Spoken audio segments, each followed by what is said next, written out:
Olá, amigo internauta do Portal R7, bem-vindo ao 10º programa de Economia Sem Paletó. Você sabia que desde 2014, desde que a crise econômica se instalou no Brasil, o preço médio dos imóveis no país já caiu mais de 10%? É isso mesmo, esse é o tipo de estatística que você não vê por aí e você vai entender hoje o motivo dessa queda no preço médio dos imóveis no Brasil. Para isso, eu convoco ele, o economista Richard Rittenband. Tudo bom, Richard? Tudo bom, Diego? E aí, Juca? Tudo bom, beleza? Aí. Tudo bem. Para acompanhar o nosso programa hoje também, com suas dicas espertas, Juca Guimarães, economista, repórter de economia do R7. Opa, tudo bom, pessoal? Boa Beleza, tarde, tudo Juca? bem? Fala, Diego, vamos lá Richard, então? eu estou contando mentira ou eu estou contando verdade? O preço médio dos imóveis no Brasil está caindo ou está aumentando? E o pessoal de casa, quem tiver perguntas, dúvidas, se não concordar com o que a gente está falando ou se concordar, escreva para a gente, tá bom? Mande suas críticas, seus comentários que a gente lê aqui no ar. Como que é essa história, Richard? Vou pedir já para o Doug colocar aqui o preço dos imóveis no Brasil. É um levantamento inédito que você fez, né, Richard? Isso, imagina, a gente está pegando dados desde 1980, ou seja, 40 anos de história, pegando os piores ciclos de queda, ou seja, as piores quedas que já aconteceram nos imóveis. A gente vai explicar isso e também, olha, quem tiver aí, aguarde também que a gente vai mostrar uma série de armadilhas também do financiamento imobiliário que vale muito a pena. Então hoje, quem se interessa por imóveis, está financiando ou pensa em financiar, tem que assistir. Agora o povo quer saber, está caindo mesmo o preço? O que você conseguiu levantar, Richard? Então, você vê que aqui nesse gráfico a gente tem os piores ciclos de queda, já descontada a inflação, desde 1980. O ciclo atual, que começou em 2014, é essa linha verde.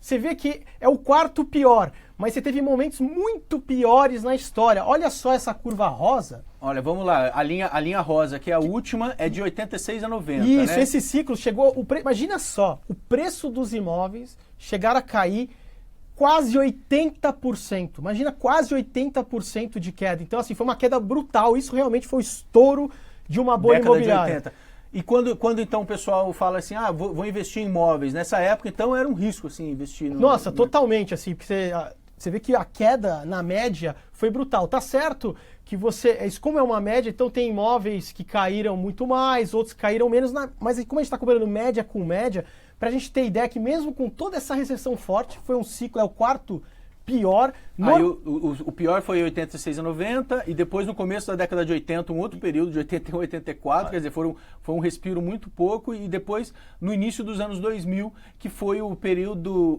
o ciclo mais longo, né? A linha azul, né? Isso, na linha azul, para a gente entender aqui esse gráfico, esse número embaixo, 1, que vai até 10, são a quantidade de semestres, né? Isso. Então o ciclo atual, que é de 2014 a 2017, ainda a gente está chegando agora ao 7º semestre de queda, né, Richard? Informações importantes que a gente pode extrair disso, que os ciclos de queda nos imóveis, quando eles começam, eles duram mais ou menos de 4 anos e meio a 5 anos. Então essa é a primeira informação.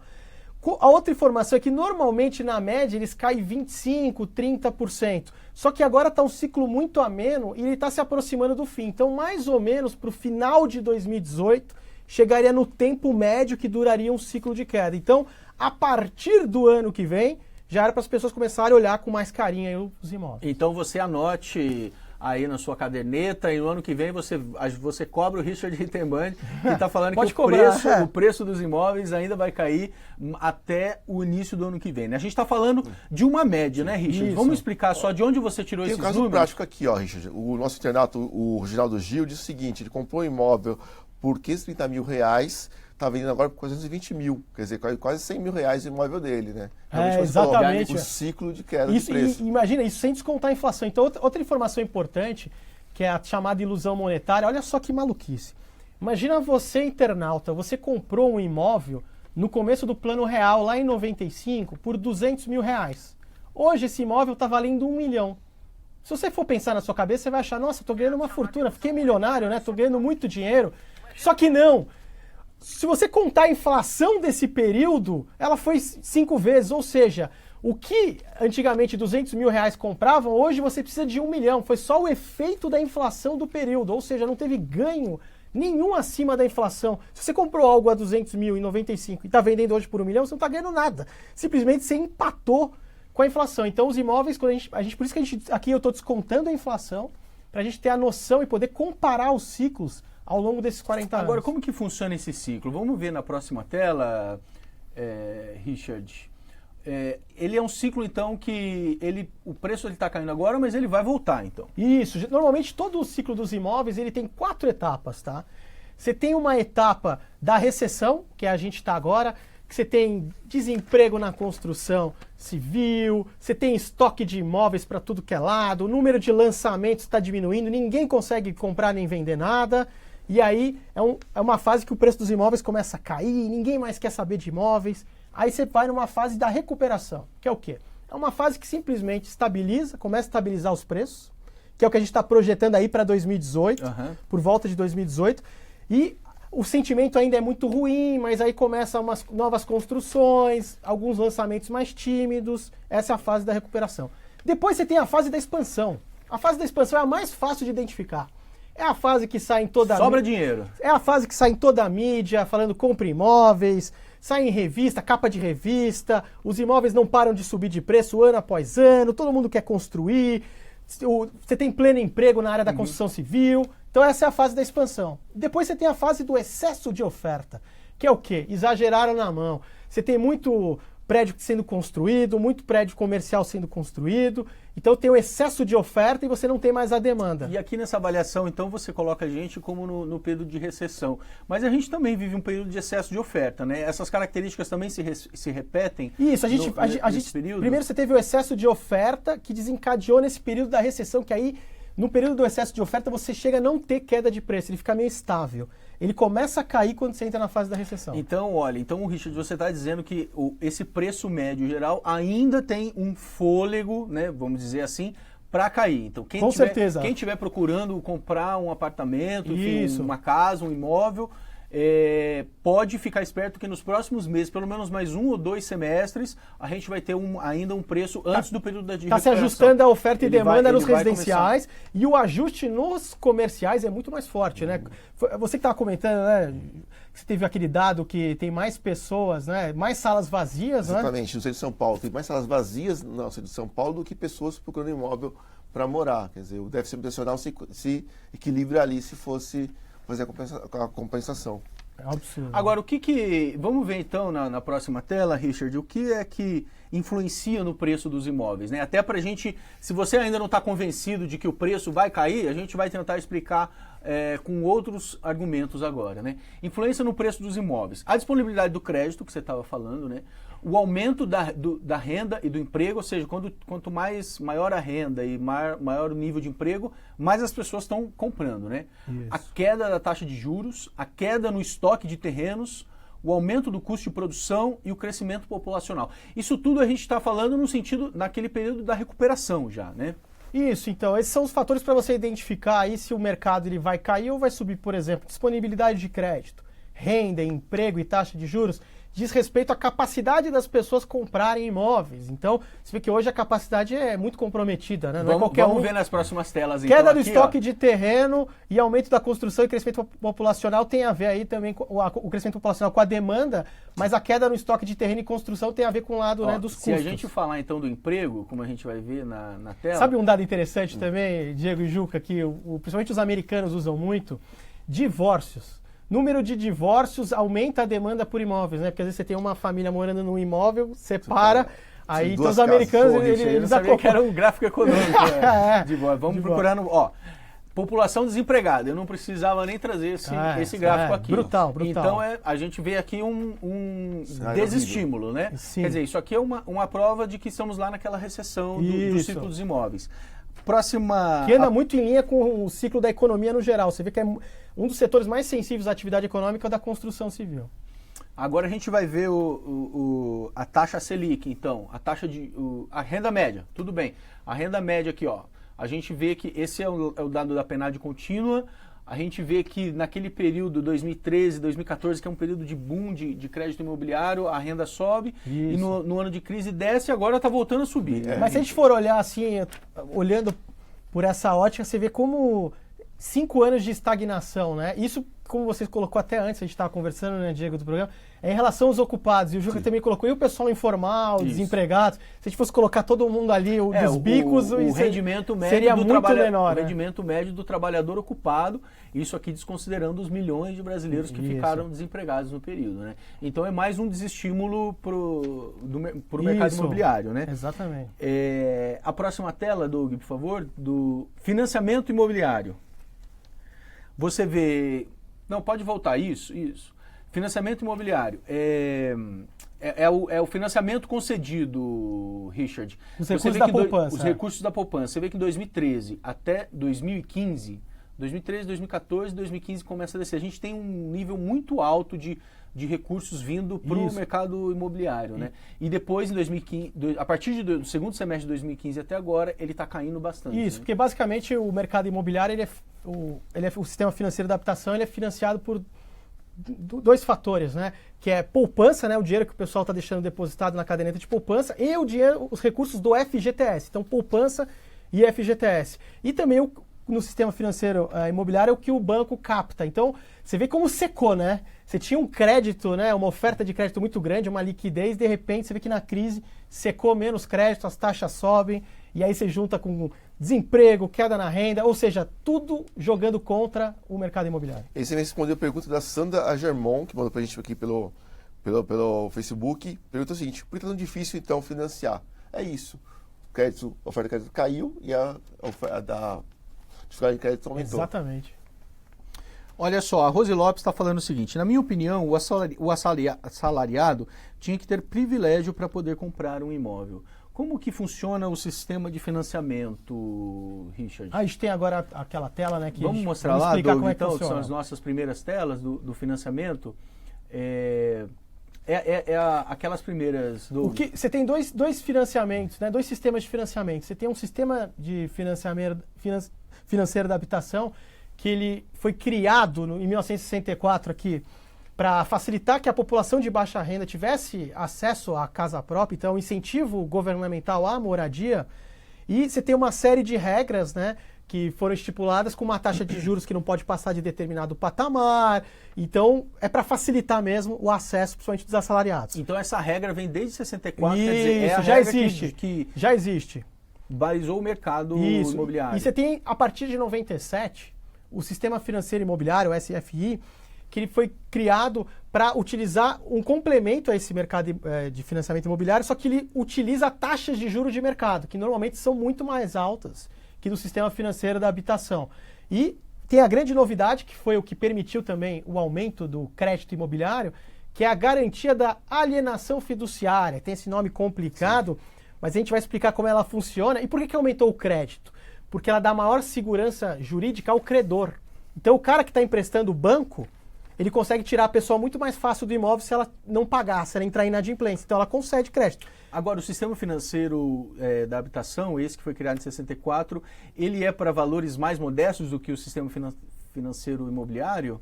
Então, ele tem, os limites têm sido aumentados, e só para a gente ter uma ideia, até 31 de dezembro desse ano, o limite está em R$1,5 milhão de reais. Então tá, né? Como casa popular, né? Tá altíssimo, tá altíssimo. Então tá altíssimo. Já o sistema financeiro imobiliário, ele não precisa seguir os limites que são enquadrados. Antes o limite aqui era 950 mil e 600 mil para outras praças. Então a gente pode falar para o nosso internauta que tem mais 2 semestres, né, de uma boa para aproveitar isso. E são duas modalidades, né? Vamos ver em detalhes aqui agora na próxima tela, Doug, do sistema financeiro de habitação, né?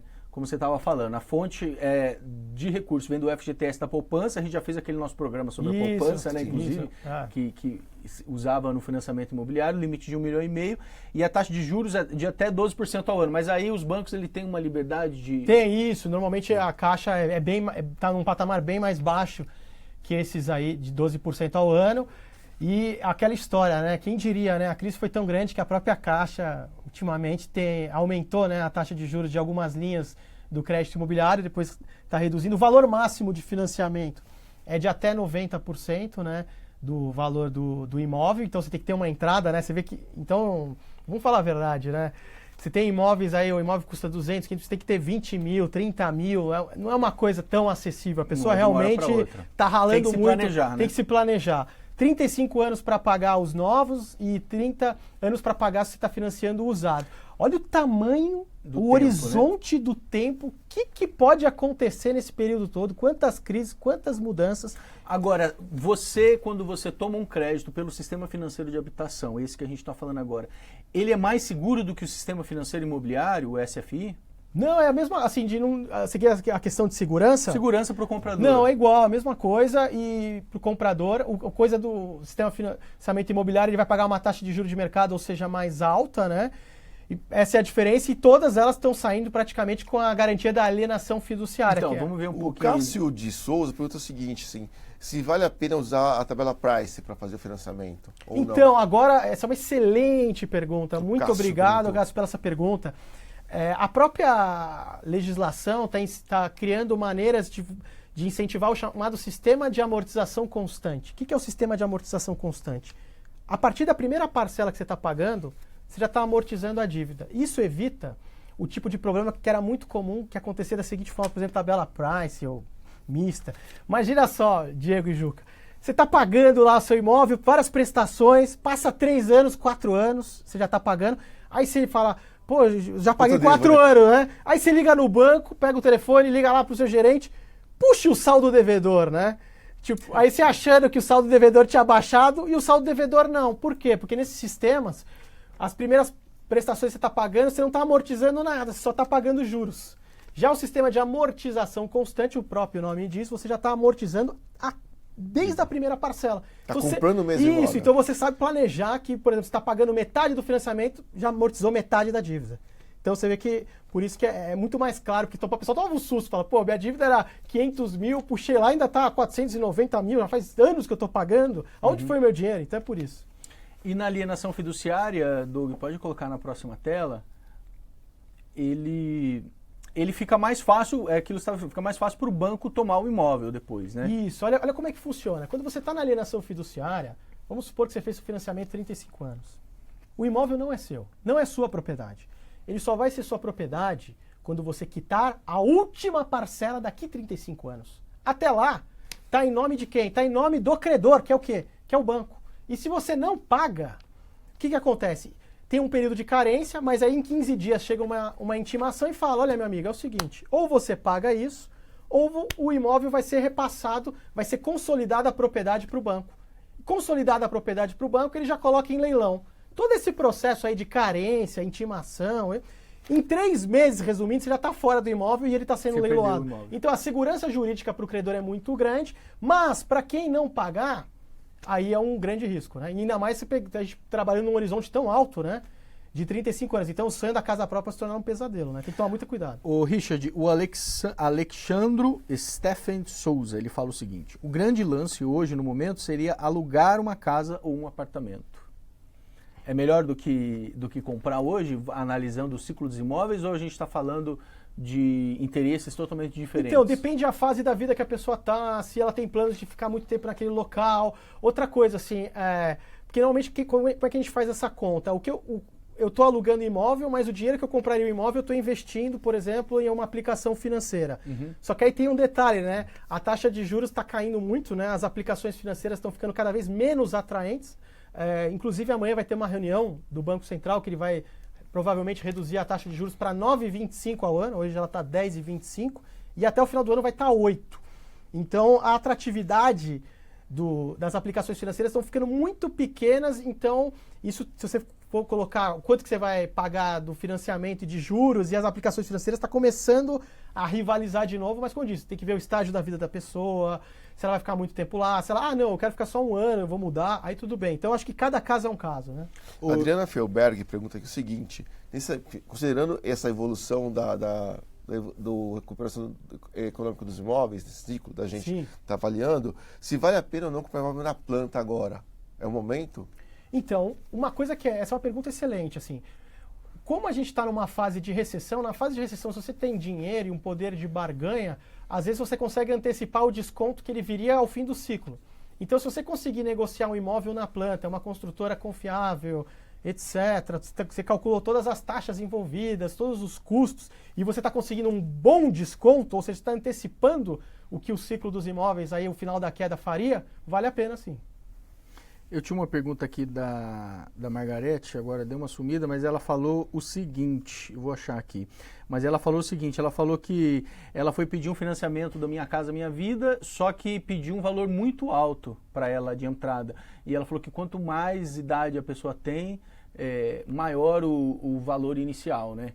Olha só, aqui o Doug separou também um comentário da que o Juca Adriana antecipou. Felberg. Isso. Hoje vale a pena comprar um apartamento na planta? A gente Já acabou de comentar. respondeu, Vamos, e o que mais que, além de tudo, do ciclo econômico, existem outros fatores que influenciam no preço do imóvel, né, Richard? O imóvel, assim, é quase que uma arte, né? Você tem que saber localização. Como é que é o bairro, as características daquele bairro. Uma outra característica que valoriza muito é que tipo de pessoas que estão morando naquela redondeza. Você tem universidade, que aí você pode comprar imóvel para alugar para os universitários. Tem bolsões de emprego, as pessoas elas têm uma certa estabilidade no emprego naquela região. Então, por exemplo, se alugar imóveis próximos de grandes centros de funcionalismo público, por exemplo, tem estabilidade, etc. Por exemplo, em Brasília, né? O pessoal às vezes ganha muito dinheiro nisso. Então, depois a gente fez até uma lista, se der tempo, a gente mostra o que valoriza e o que desvaloriza um bairro. Vamos mostrar assim. Ô, Juca, essa aqui você pode responder, Theo. A Tati Tanaka, e não foi só ela, outros internautas também perguntando. Estamos querendo construir, mas a Caixa suspendeu o Procotista. Vocês sabem até quando? Teve um outro internauta que perguntou, falou assim, a Caixa suspendeu uma linha de crédito, como é que está essa situação? Então, na Procotista é o seguinte, a Caixa, ela é um banco e ela abaliza o mercado de acordo com as suas condições de crédito. Então, quando tem uma situação em que o financiamento é mais fácil, ela aumenta as cotas e aumenta os limites. Quando está uma crise, ela reduz. Então, assim, não existe uma constância de oferta. Geralmente, ela empresta muito, tem um feirão na Caixa no meio do ano, né? Esteve esse ano em maio. Aí tem muito financiamento no feirão, depois dá uma reduzida, depois volta depois de um pouco de tempo. Mas o Procotista agora só no ano que vem, né? Só no ano que vem. Lúcio Pina Almeida Pina, de novo, tenho mais ou menos 60 mil de FGTS. Vale a pena comprar um imóvel de 200 mil? Esse daí ele já tem o quê? 30% do valor. imóvel. Né? Então, eu acho que já depende das condições que ele vai negociar, né? Provavelmente vai entrar no sistema financeiro da habitação, pelo valor, a localização, mas assim, ele já tem um belo caminho andado aí, ele acho que consegue financiar bem o imóvel. Ô, Richard, eu posso fazer um parênteses aqui, até para a gente fechar o programa? Imposto sobre os combustíveis, né? A gente acabou de ter, a gente fez vários programas aqui sobre reforma tributária, uma possível reforma tributária. Como que você avaliou esse aumento na taxa de imposto dos combustíveis da semana passada? Então, mais uma vez, a gente já tinha mostrado, né, que quando o governo quer fazer um ajuste fiscal, você tem um ajuste fiscal ruim e o bom, né? O bom é quando ele corta gás e reduz impostos. E não quando ele finge, né, que corta gastos e aumenta impostos. E ainda mais aumenta impostos sobre produtos e serviços, né? A gente viu no outro programa passado que o Brasil é o campeão mundial de tributar produtos e serviços e com isso os mais pobres pagam proporcionalmente mais impostos. E a gente é o lanterninha em tributar ganho de capital, renda, propriedade. Então, assim, o Brasil precisa mexer na estrutura de despesas. Então, como vai mexer na estrutura de despesas? Cortando todos os privilégios que existem no setor público antes de pensar em aumentar impostos. Outra, quantas renúncias fiscais que nós temos, né? Então, cobrar, né, quem está deixando de pagar antes de querer aumentar impostos. Então, mas assim, são mudanças que exigem mudanças na própria legislação, na Constituição Federal. Então, por isso, precisa do apoio de toda a sociedade de chegar e falar, basta de privilégios, não queremos mais privilégios e não aceitamos mais que sejam tributados produtos e serviços para os mais pobres proporcionalmente pagarem impostos. Acho que esse é o meu recado. Olha, se você está interessado mais nesse assunto, entra no YouTube do R7, você vê todos os programas de Economia Sem Paletó lá, inclusive esse programa que o Richard comentou sobre a reforma tributária no Brasil. A gente analisa bem por que os pobres pagam mais impostos no Brasil do que os ricos. Eu quero agradecer vocês, meus amigos, mais uma vez pelo programa. Passou muito rápido. Passou muito rápido, hoje foi ótimo. Obrigado, Richard. Eu que agradeço. Obrigado, Juca. Valeu. E a gente volta daqui 15 dias. Um abraço, até mais. Um abração, pessoal. Até Tchau.